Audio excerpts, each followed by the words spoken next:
It's a pleasure to introduce Tadia Rice. There are all kinds of surprises to be found in Hawaii. One of them is the talented Tadia Rice, an international management consultant with a lifetime of experience as an agent of change, complemented by a breadth of knowledge that crosses almost every industry. She's particularly qualified to speak to us today, she says, because it's Women's Equality Day. And she's been working towards equality for all since she began her career as one of the first female executives at Xerox Corporation. Her clients are business leaders who appreciate Tadia's global perspectives and cross-cultural savvy as they discover more about their authentic selves.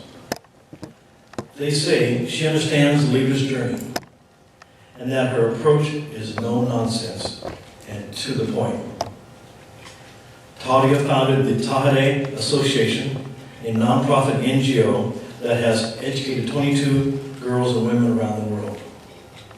She is also a member of the Grammy Awards Producers Wing, the American Society for Training and Development, National Association of Parliamentarians, the Speaker Association of Hawaii, International Coach Federation of the UK, and Institute of Management and Consultants of South Africa. Tadia serves on the Honolulu Art Museum African American Film Festival panel and is a member of the Hula o ke Kailani La Pua Hala o Kaio, an expert in sub-Saharan African geopolitical history. She is also a playwright and author.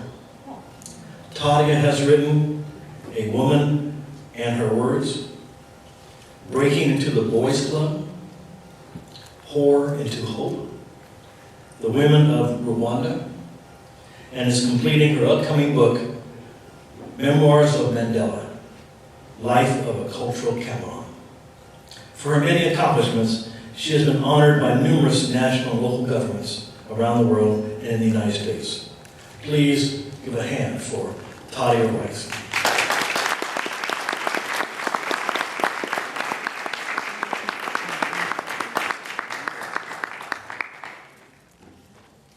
That was very gracious and very kind, very generous. I think I'm going to move down to the floor since we are a fairly intimate audience, and I'm going to be having some visuals for you to study. So if that is all right with you, I would like to get a little bit closer. You know, we only have a little bit of time to spend together, and I have learned in all these years of speaking and training and appearing that when you have time with others, you want to make it count. And that's been particularly poignant this last year for me when I ended up with a hole in my head. And so now I would like to come down with the hole in my head and be with you. Come on down. I'm not even sure that I need a microphone. I have never been accused of being quiet. So if you can all hear me this way, it's fine with me. In the back, can you hear me? Very good. I thank you for allowing me to come and share this time with you, and it was a particular joy to follow Tulsi. And she is a very hard act to follow.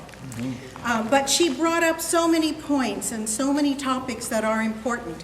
And because it is Women's Equality Day in the United States, and you've read this story about Representative Bella Abzug and how she made this happen, I really want to focus on gender equality and men and women. How many men do we have here? You are in the minority, boys. Oh Good. My goodness. We are a lot of women here, aren't we? This is wonderful. I will be the first to acknowledge that there are differences in men and women. And Homer and Marge typify that. There are physical differences between us, aside from what is obvious on the outside. There's a lot of internal things we need to be aware of with one another for our health and our understanding. There's differences in how our brains work, the size of our brains, what happens to our brains, whether it's dopamine or hormone. How we process information is also differently. How our heart and circulatory system works differently. So please take a moment and review these differences. When it gets down to the stomach, it basically explains that Homer can't really hold his beer. Even though he tries, men are very weak when it comes to alcohol in their system, and so alcoholism is very rampant in men more than it is in women. So I would like to ask us if we can possibly re-perceive this issue of femininity and masculinity and view gender maybe through the metaphor of an eagle. Now, not only is this eagle our wonderful national bird, a powerful, powerful animal, but it is an incredible opportunity for us to learn how we can be like this eagle. Wouldn't it be nice if we could have a vision as strong as theirs? Their vision is more clear, more powerful, 8 times more powerful than ours. So when they're flying at 15,000 feet at 35 miles an hour, they can see prey on the ground and access it. Now, what does that mean? It means that they will survive. They do not become the prey. They find the prey. So if we are going to be like this eagle, this magnificent species, with the ability to see better, to be stronger, to fly higher, to fly faster, to excel and to exceed, let's use them as the metaphor. Their wings are very strong. So I'd like to think that we as humans are the men and women, we are the wings of humanity. And one wing is men, and one wing is woman. But without both wings developed, our species is not going to excel or exceed any limitations. We're going to do what? What happens when a bird's wing is injured? How does the bird fly? In circles, hits the ground, dies, remains injured, and when it's on the ground, what happens to that bird? Is that a natural way to live for the bird? No. It becomes prey. That's right, it becomes prey. It does not excel, it does not exceed. So what happens is, if we see ourselves as the eagle, and we know that we have to develop both of our wings equally, that men must develop and women deserve to develop, we must ensure and invest in our children so that they are fully functional and that they are powerful, more powerful than every preceding generation. They will be those 2 strong wings of the bird of humanity. Does that make sense? Yes. Now, I know that there are some remarkable men in this audience who have done for women exactly this. We have some very forward-thinking men in this office, in this audience, and we have some very forward-thinking women as well. But we still have issues out there, don't we?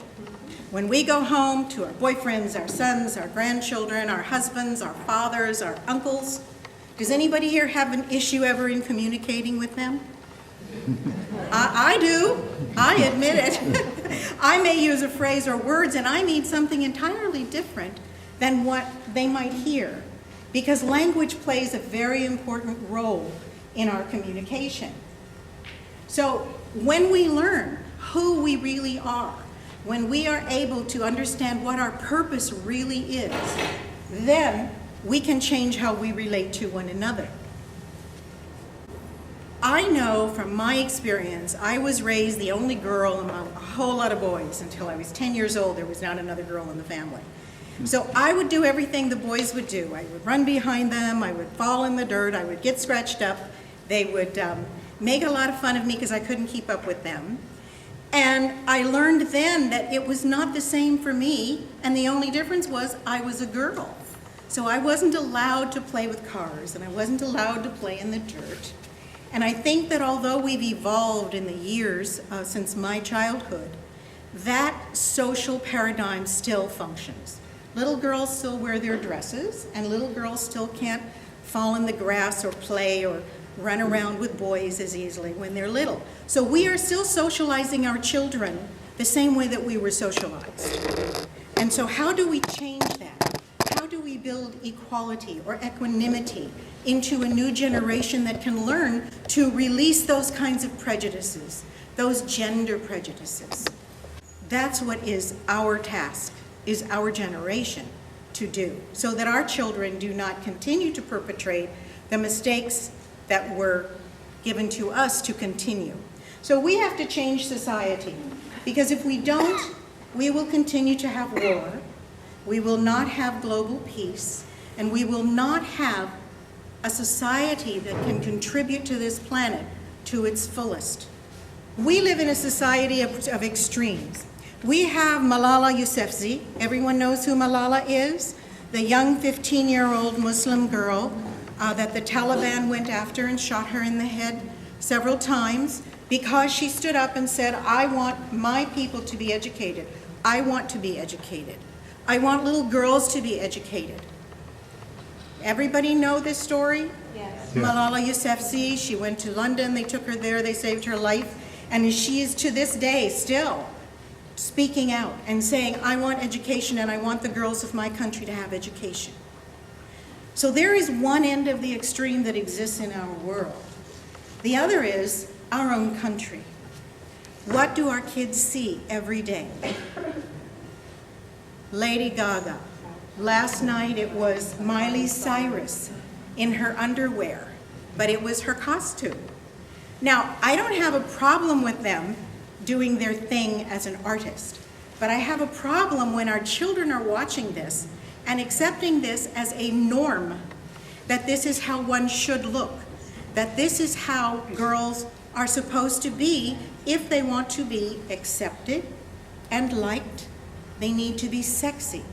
Has anyone ever watched that TV show with the little children in beauty pageants? What's the name of that? Yes, Toddlers and Tiaras. What message is that sending to little boys? You don't see little boy beauty pageants, but you see little girl beauty pageants, and each one of those little girls are dressed to appear as a sexualized, grown woman. So now, what are our children learning? Everything in our society is preaching and teaching sexuality and violence. And what horrible crime is on the rise in America and around the world? Rape. You're right, rape. So what do we do to help our children change how they see themselves so that they can be the strong wing on each side of the common bird of humanity? What are we going to do? How do we eliminate the discrimination against women in a sensible way?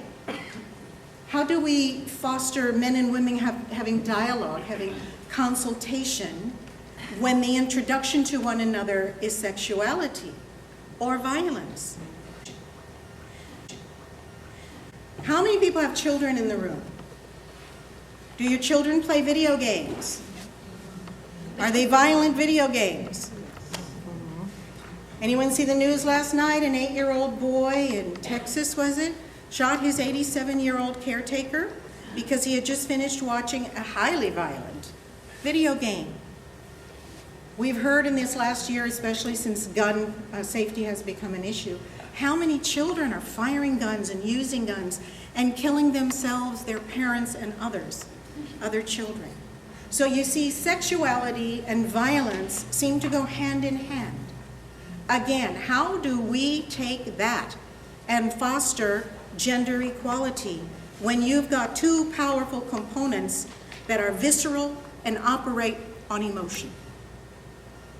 How do we bring that back to seeing ourselves differently as human beings and what our purpose is as human beings?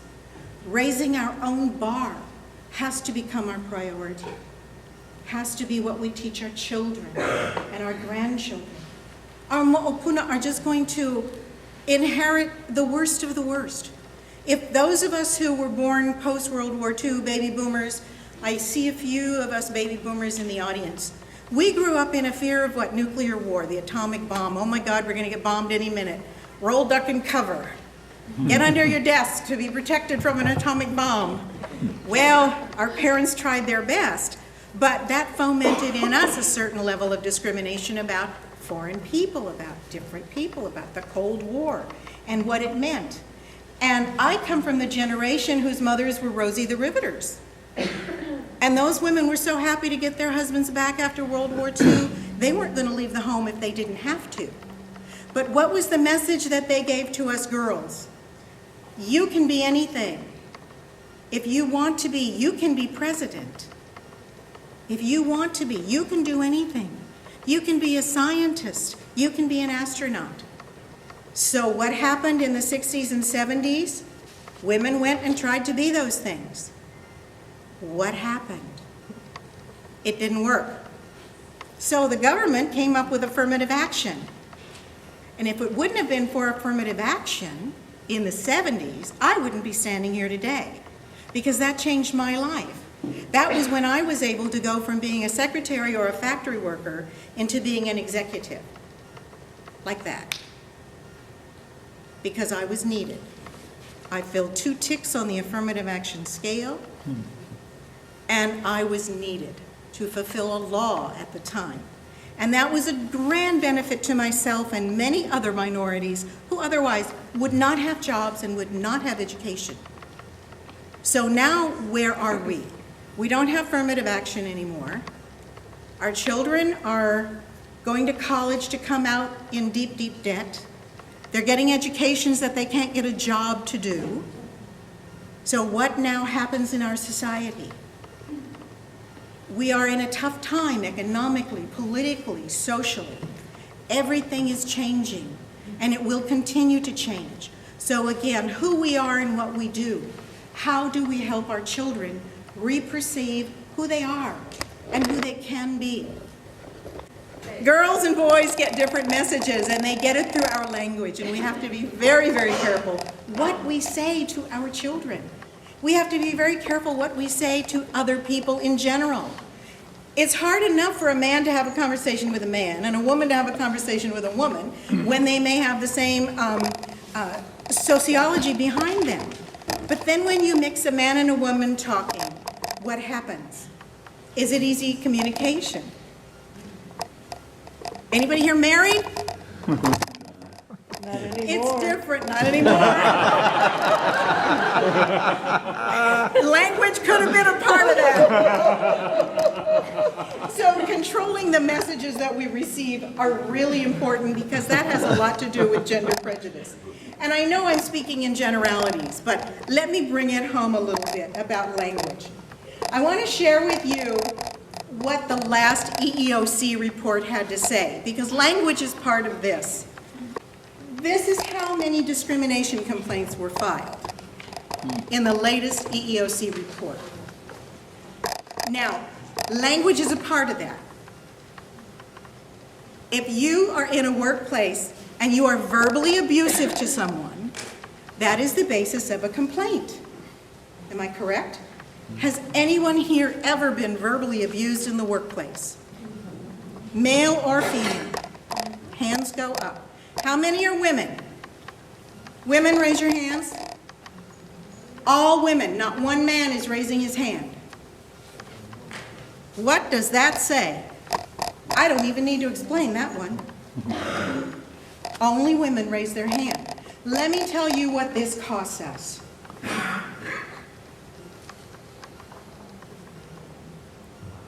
The lack of equity in the workplace costs us $50 million a year. Our taxpayer dollars, your money and mine, goes to paying for the ignorance of our coworkers, our friends, possibly our spouses, maybe our children, maybe our in-laws, who don't have the sensitivity, who don't want to be disciplined, who are not willing to take mastery to a new level of being able to control their thought process to their mouth. It is really, really important that we control our language, both men and women. Women can be just as guilty of calling other women names and being verbally abusive. So I'm certainly not exempting anybody from this image here. This is our money going down the drain, because this is just federal, by the way. This is only federal workforce. This is not private business, private sector, just federal. So you see, it doesn't only have a social impact, it has a financial impact. This is draining us. We talk about government and fiscal controls. This is one area the government is trying to control. And what's important about this is that I see the government really as the parent of our nation. We are America. We are remarkable. Nobody in this room would doubt that. And I am always pleased when I can speak to military installations or anyone who is part of the United States government, because I know that there are sacrifices to your job. I know that not everybody that works for the government is sloughing off. I know that I would not ever complain about too big government. Yeah, there's inefficiencies. That exists everywhere. What I do care about is our government people trained, our institutions really supplied with the best knowledge and information to convey to the workers, to the people who are protecting us, to the people who are doing all kinds of jobs we never see and that we don't even know are being done. So if the government is America's parent, because doesn't this government make laws that companies have to obey? If I work for Xerox, Xerox has to obey employment law, correct? And who makes the law? The government. Okay? So if the government is the one who is setting the standard, they're raising the bar, they should not have this. They should not have these issues because we are looking to them. Private sector looks to the government and says, wow, our government is efficient and effective, and you know what? We don't have issues like this in our government because we have highly trained, well-educated, caring people who are sensitive to the law, and our standard is higher. We are not the Taliban. We are not operating in a vacuum. We are not a tiny little nation that is homogeneous. We are the most diverse population on the planet living under one flag. All these things we can brag about, all these things that we can be so proud of. I don't want to ever see this again. Not just because it's my tax dollars and yours, but because we need to do better. And talking to you, I know you all want to do better and try to do better and probably are no happier than I am about 50 million bucks going out the door. So I know that each one of you is an agent of change. Do you see yourselves as agents of change? How do we go about being the best, strongest, most powerful agent of change? You coexist in this world of increasing diversity. You have to learn to work effectively with all kinds of peoples. Here we are in America with freedom, freedom to fully be that eagle, fully developed with strong wings so that we can fly high and exceed and excel. And I know that everyone in this room would like to do that. I know that. So are you willing to be a strong, equal wing on the body of that bird, on the body of humanity? Because that's what it's going to take, your commitment to be an equal wing and to help the other wing develop, to be the helpmate. Do you speak away? Would you please say this loud and proud? Because you will say it more beautifully than anyone else.